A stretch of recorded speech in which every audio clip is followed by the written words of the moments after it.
യുദ്ധങ്ങളേറെ കണ്ടവനാണേ, ദൈവസ്വരം കേട്ടുണർന്നു. ഇന്നത്തെ സുവിശേഷ ഭാഗം യൗസേപ്പ് പിതാവിനെ കുറിച്ചാണ്. ഈ സുവിശേഷ ഭാഗം വായിക്കുമ്പോൾ യൗസേപ്പ് പിതാവിനോട് കുറച്ചും കൂടി ആദരവും ബഹുമാനവും തോന്നുന്നുണ്ട്. അതിനൊറ്റ കാരണമേ ഉള്ളൂ, ദൈവം നൽകിയ ഒരു പദ്ധതിക്ക് എന്തുമാത്രം കീഴ്വഴങ്ങിയ മനുഷ്യനാണ് അദ്ദേഹം. തൻ്റേതല്ലാത്ത ഒരു കുഞ്ഞിനെ തൻ്റെ രക്തമാണെന്ന് ഈ ഭൂമി അയാൾ പഠിപ്പിച്ചു. എന്നിട്ട് ഒരു നിയമത്തിന് വിട്ടുകൊടുക്കാതെ തൻ്റെ പ്രാണനോളം സ്നേഹിച്ച സഖിയെ അയാൾ കാത്തു സൂക്ഷിച്ചു. ഈ രണ്ട് കാരണങ്ങളുമാണ് യൗസേപ്പ് പിതാവിനെ മറ്റെല്ലാവരിൽ നിന്നും വ്യത്യസ്തനാക്കി മാറ്റിമറിച്ചത്. തൻ്റേതല്ലാത്ത ഒരു കുഞ്ഞിനെ തൻ്റേതാണെന്ന് ഈ ഭൂമിയെ പഠിപ്പിച്ചത് അത് സ്വർഗത്തിൻ്റെ ഇടപെടൽ കൊണ്ടാണ്. പ്രിയമുള്ളവരെ, യൗസേപ്പ് പിതാവിന് ഒരു ഉറക്കത്തിലാണ് ഒരു സ്വപ്നമുണ്ടാകുന്നത്, ഒരു അരുളപ്പാടുണ്ടാകുന്നത്. ദൂതൻ പറഞ്ഞു, ദാവീദിൻ്റെ പുത്രനായ ജോസഫ്, മറിയത്തെ ഭാര്യയെ സ്വീകരിക്കാൻ നീ ശങ്കിക്കേണ്ട. അവൾ ഗർഭം ധരിക്കുന്നത് പരിശുദ്ധാത്മാവിൽ നിന്നാണ്. അവൾ ഒരു പുത്രനെ പ്രസവിക്കും, നീ അവന് യേശു എന്ന് പേരിടണം. ഇതൊക്കെ കേൾക്കുമ്പോൾ ഏതൊരു പുരുഷനാണ് സഹിക്കാനാവുക? വിവാഹം കഴിക്കാൻ പോകുന്നൊരു പെൺകുട്ടി ഗർഭിണിയാണെന്നൊക്കെ അറിയുമ്പോൾ അത് തീരാവേദനയെ ഉള്ളിൽ സൂക്ഷിക്കേണ്ട ഒരു കാലഘട്ടത്തിനിടയിൽ അദ്ദേഹം അതെല്ലാം ദൈവം നിയോഗമായി കരുതുന്നു. എന്നിട്ട് ഉറക്കത്തിൽ കണ്ട ആ സ്വപ്നത്തെ ദൈവത്തിൻ്റെ നിശ്ചയമെന്നോളം അവസാനം വരെ കാത്തു സൂക്ഷിക്കുന്നു. ഇതാണ് യൗസേപ്പ് പിതാവിൻ്റെ ഏറ്റവും വലിയ പ്രത്യേകത.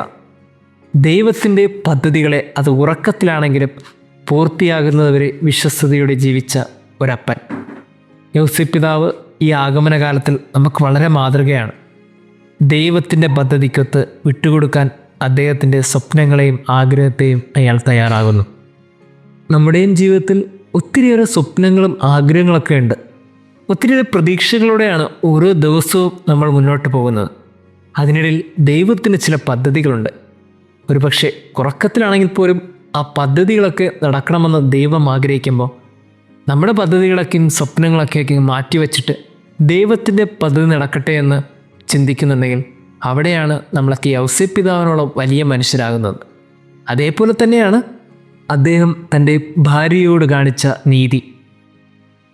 താൻ വിവാഹം കഴിക്കാൻ പോകുന്ന ഒരു സ്ത്രീ, അവൾ ഒരു കാലത്തും അപമാനിതയാക്കപ്പെടരുത് എന്ന കാരണം കൊണ്ട് അവളെ ഒരു നിയമത്തിനും വിട്ടുകൊടുക്കാതെ അയാൾ കാത്തു പരിപാലിച്ചു. ചില നിയമങ്ങളൊക്കെ സ്നേഹത്തിനപ്പുറമല്ല എന്ന് നാം ചിന്തിക്കണം. സ്നേഹമാണ് ആത്യന്തികമായി നിലനിൽക്കേണ്ടത്. ഒരിക്കലും ആ ഭാര്യയെ നിയമത്തിന് വിട്ടുകൊടുക്കാതെ അയാൾ സംരക്ഷിച്ചു. ആ സംരക്ഷണം വെറും ഒരു സംരക്ഷണം മാത്രമായിരുന്നില്ല. അതുകൊണ്ടാണ് രക്ഷകൻ ഈ ഭൂമിയിൽ പിറന്നത്. ഒരുപക്ഷെ അന്ന് ആ നിയമത്തിന് വിട്ടുകൊടുത്തിരുന്നെങ്കിൽ പരിശുദ്ധ അമ്മ കല്ലെറിഞ്ഞ് കൊല്ലപ്പെടുമായിരുന്നു. രക്ഷകൻ ഈ ഭൂമിയിൽ പിറക്കാതെ എന്നേക്കുമായി ഉദരത്തിൽ വെച്ച് തന്നെ മരിച്ചു പോയേക്കുമായിരുന്നു. അദ്ദേഹത്തിൻ്റെ ഒരു സ്നേഹത്തിൻ്റെ വലിയ പാഠം പിന്നീട് ലോകത്തിന് മുഴുവൻ വലിയൊരു രക്ഷയ്ക്ക് കാരണമായി. സ്നേഹമുള്ളവരെ, ഇതും വലിയൊരു പാഠമാണ്. ഉള്ളിൽ സ്നേഹം സൂക്ഷിച്ച ഒരു മനുഷ്യൻ നിയമങ്ങൾക്കപ്പുറമാണെന്ന് ഇന്നത്തെ സുവിശേഷം നമ്മളെ പഠിപ്പിക്കും. അതുകൊണ്ട് തന്നെ ചില സത്യങ്ങൾ അദ്ദേഹത്തിന് അറിയാമെങ്കിലും ആ സത്യങ്ങളൊന്നും അയാൾ വെളിപ്പെടുത്തിയില്ല. അത് തൻ്റെ കുഞ്ഞാണെന്ന് ഈ ഭൂമിയെ പറഞ്ഞു പഠിപ്പിച്ചു. ഒരുപക്ഷെ അങ്ങനെ അല്ലാത്തൊരു സത്യം പറഞ്ഞാൽ പിന്നീട് തൻ്റെ ഭാര്യയെ ഭൂമിയിൽ കാണില്ല എന്ന് വളരെ വ്യക്തമായി അദ്ദേഹത്തിന് അറിയാം. ചില കുടുംബജീവിതത്തിലൊക്കെ രഹസ്യങ്ങൾ കാത്തു സൂക്ഷിക്കുവാൻ ഈ യൗസേപ്പ് പിതാവ് നമുക്ക് വലിയൊരു മാതൃകയാണ്.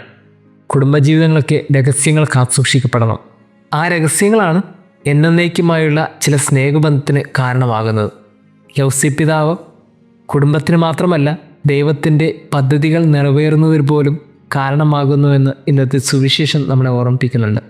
ആഗമനകാലം നമ്മുടെയൊക്കെ ജീവിതത്തിൽ യൗസേപ്പ് പിതാവിൻ്റെ ജീവിതം തുറന്നു വയ്ക്കുമ്പോൾ അതൊക്കെ പാഠങ്ങൾ എന്താണ്? പാഠങ്ങൾ വളരെ വ്യക്തമാണ്. ദൈവത്തിൻ്റെ പദ്ധതികൾ നിറവേറ്റുന്നവർക്കും കുടുംബജീവിതത്തിൻ്റെ രഹസ്യങ്ങൾ കാത്തുസൂക്ഷിക്കുന്നവർക്കും വലിയൊരു ദൈവത്തിൻ്റെ ഇടപെടൽ ജീവിതത്തിലുണ്ടാകുന്നുണ്ട്. ഒരു കാര്യം ഇതിലൂടെയൊക്കെ വ്യക്തമാണ്. രക്ഷാകര ചരിത്രം ക്രിസ്തുവിലൂടെ മാത്രം നിറവേറിയതല്ല. ക്രിസ്തുവിലൂടെ അനേകം മനുഷ്യരുടെ സഹകരണം അതിലുണ്ടായിരുന്നു. യൗസേപ്പ് പിതാവിൻ്റെ, സ്നാപയോഹന്നാൻ്റെ, പരിശുദ്ധ മറിയത്തിൻ്റെ, അങ്ങനെ ഒത്തിരിയേറെ മനുഷ്യർ ഈ രക്ഷാകര ചരിത്രത്തിൽ പങ്കുചേർന്നിട്ടുണ്ട്. ഇതിലൂടെയൊക്കെ ഒരു കാര്യം വ്യക്തമാണ്. ഇന്നും ആ രക്ഷാകര ചരിത്രത്തിൽ നമ്മൾ പങ്കുചേരുന്നുണ്ടെങ്കിൽ തീർച്ചയായും യൗസേപ്പ് പിതാവിൻ്റെയും സ്നാപയോഹന്നാൻ്റെയും പരിശുദ്ധ മറിയത്തിൻ്റെയൊക്കെ സ്ഥാനം നമുക്ക് ലഭിക്കും. എനിക്ക് തോന്നുന്നു നമ്മുടെയൊക്കെ ഉത്തരവാദിത്വം അതുതന്നെയാണ്. നമ്മളും ഇനി അങ്ങനെ ഒരു രക്ഷാകര ചരിത്രത്തിൽ നമ്മുടെയൊക്കെ ജീവിതം കൊണ്ട് നമുക്ക് ആയിരിക്കുന്ന അവസ്ഥ കൊണ്ട് പങ്കുചേരണം. ദൈവം നമ്മെ അനുഗ്രഹിക്കട്ടെ. സംശയത്തിൻ തിരകളുയരും ആഴിയിൽ പോലും വിശ്വാസത്തോണി തീർക്കും ആശാരിണി.